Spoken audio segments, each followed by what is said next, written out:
might say, well, we don't have to deal with this because, we're in a post-racial society. Okay, cue the laughter, cue the laugh tracks.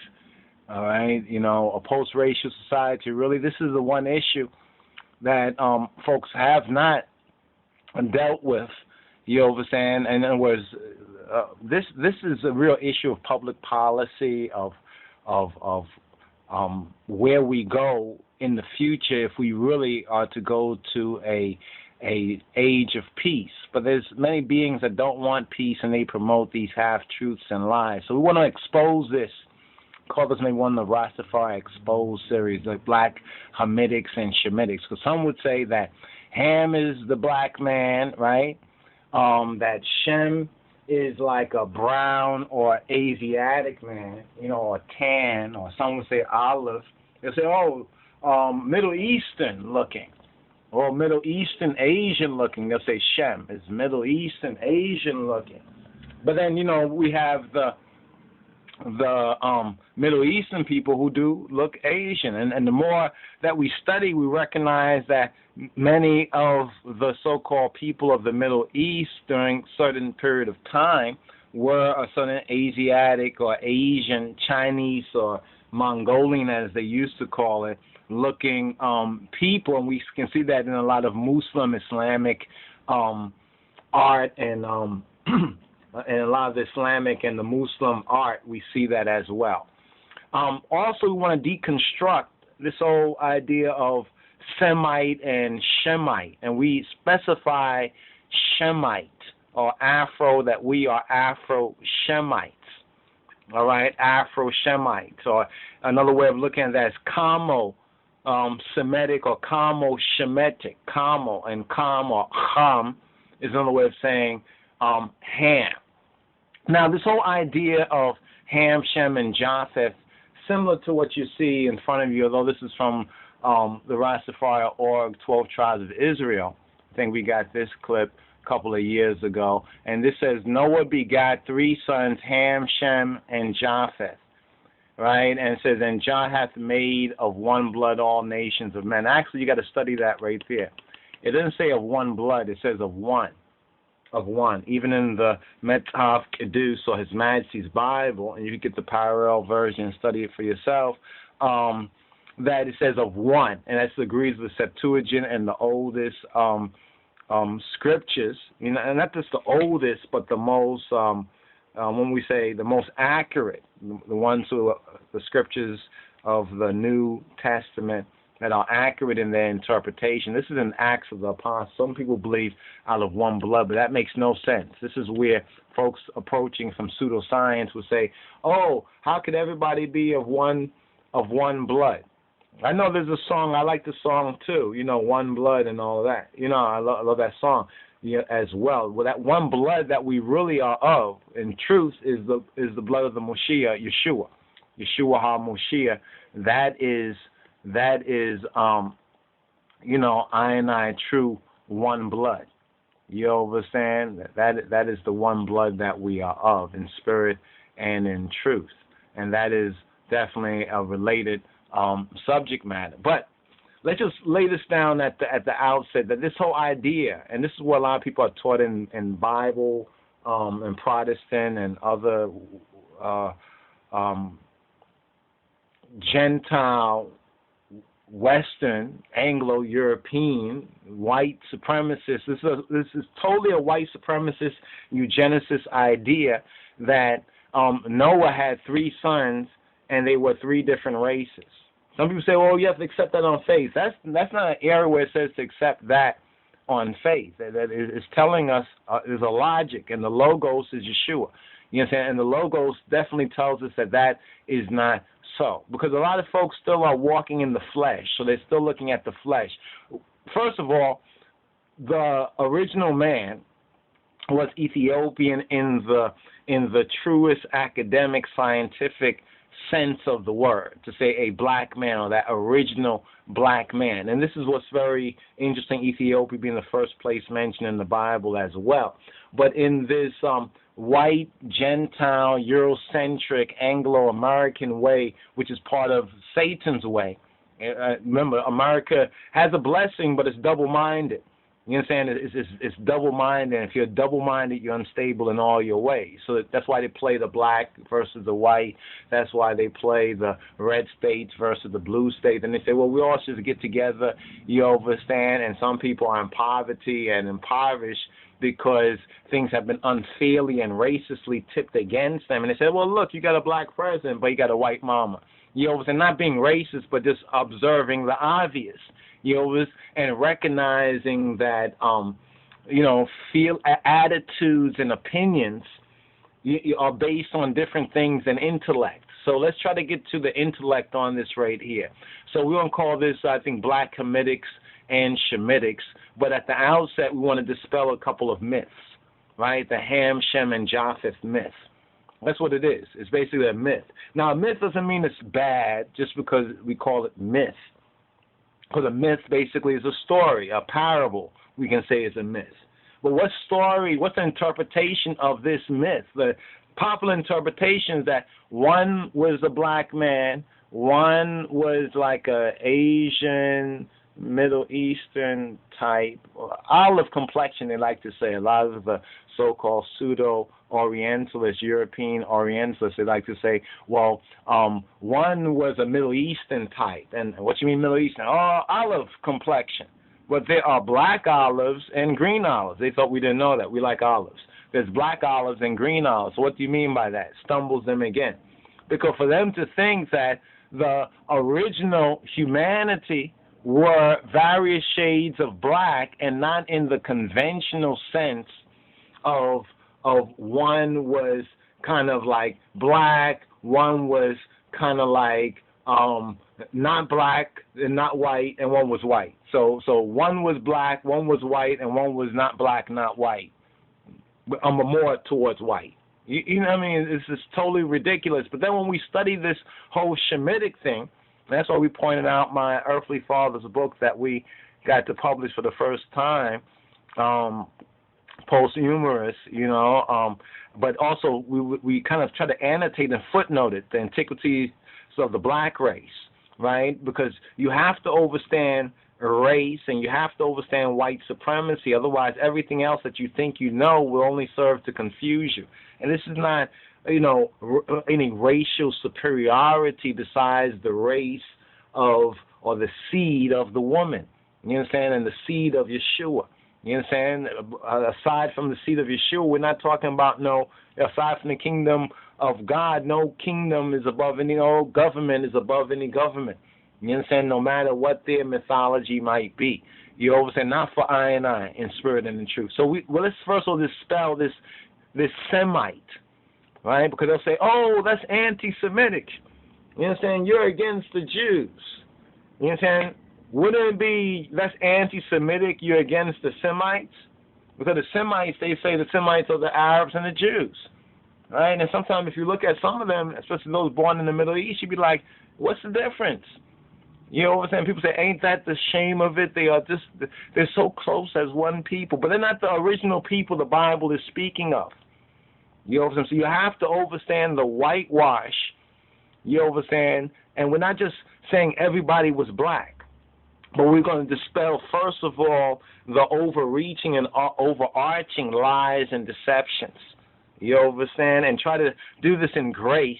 You understand? Because folks will easily like to say, oh, this is racist, or that's racist, or why can't we just all get along? It doesn't matter, so forth and so on. Really? You're going to tell it to me and I and my ancestors and our ancestors, so-called Negro, the Hebrews, and our Ethiopian Holocaust here in the Americas and the Caribbean? You're going to, in South America, you're going to tell that to I and I?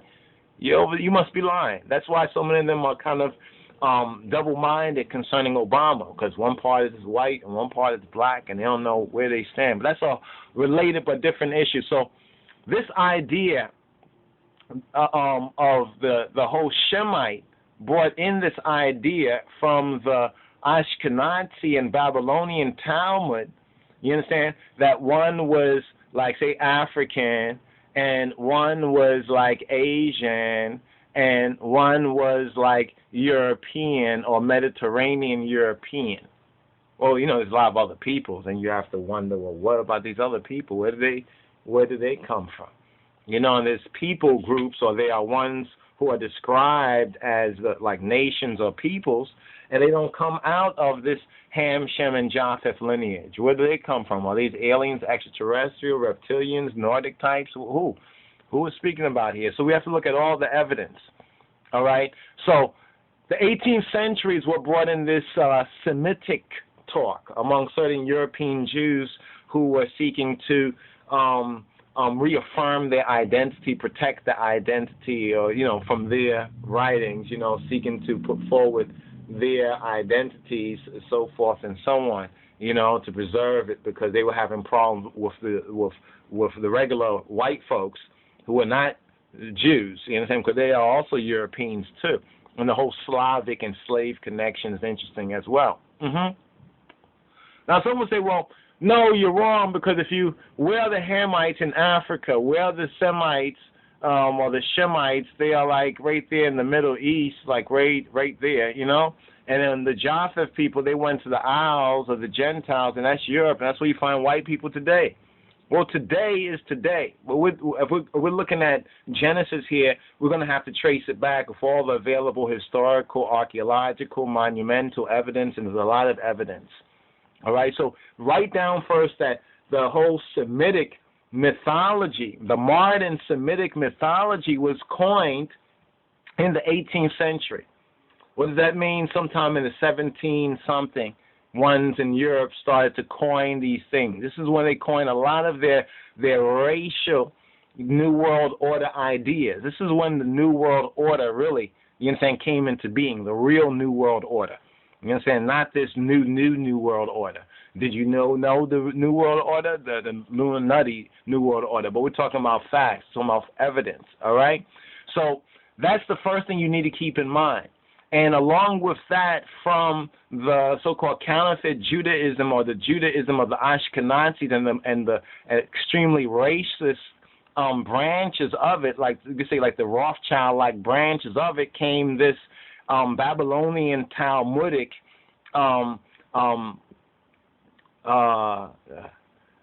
inhumanity to the true humanity, or racism against black people. You understand, against African people, and particularly in Orientalism against Ethiopian. When they look at Ethiopian from the Roman and even the Greco perspective, it's talking about the true African, right? But Ethiopia was an empire, and of that empire, we have that connection with Shem, right? With Shem.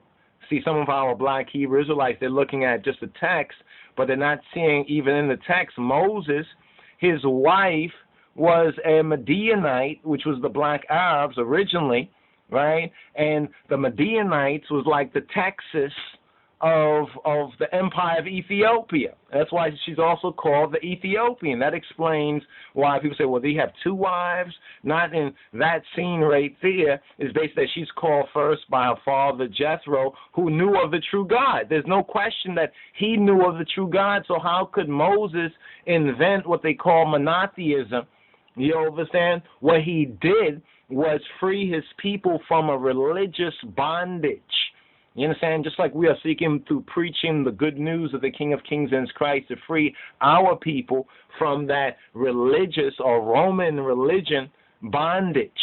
Now, like I said, we don't have religio in Ethiopic. So when people want to come with that religion talk, we would use religion, you understand, as a translatable and a legal definition, mainly.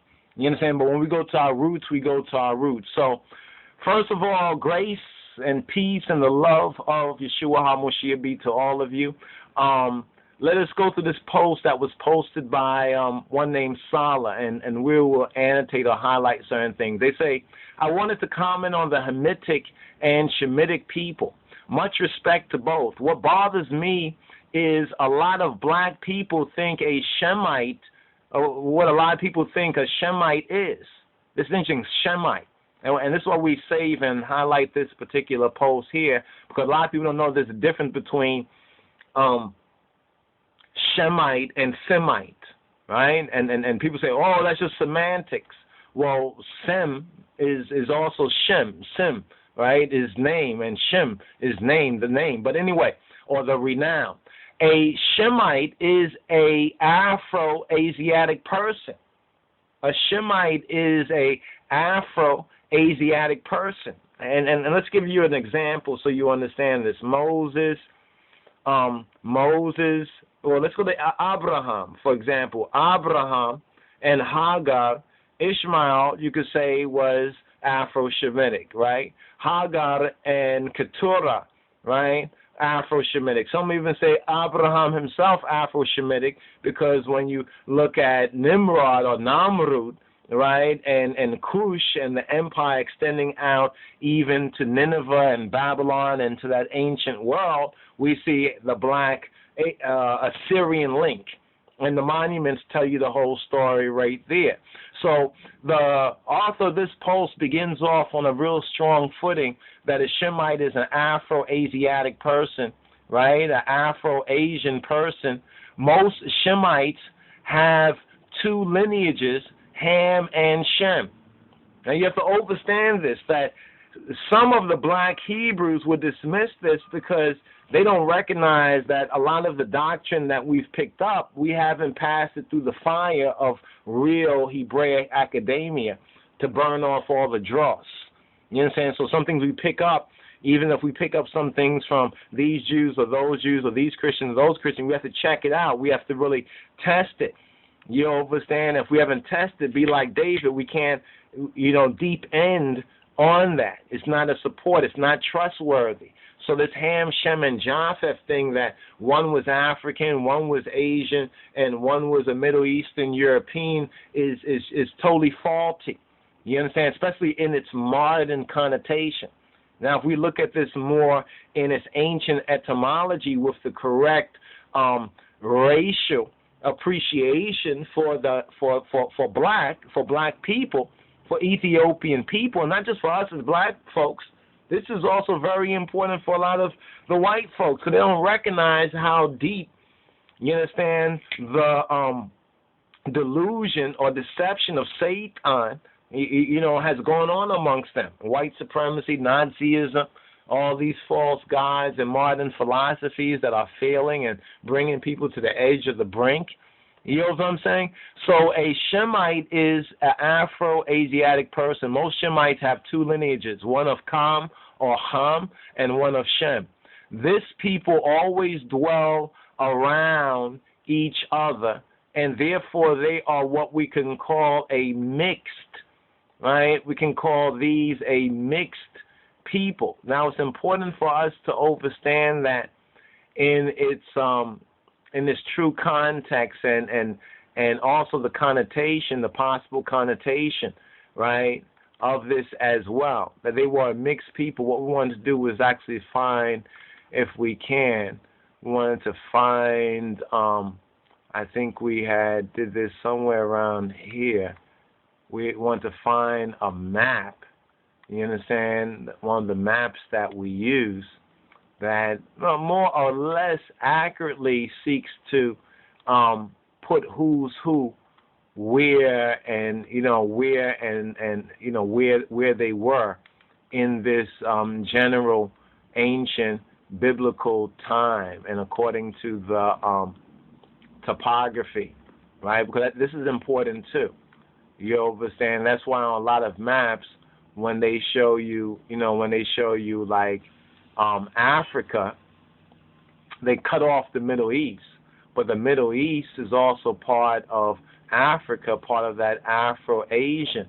You see, and because we the black people are still wandering, right, in the wilderness of North America and have been born again and enter into our own inheritance, there will be no peace over there.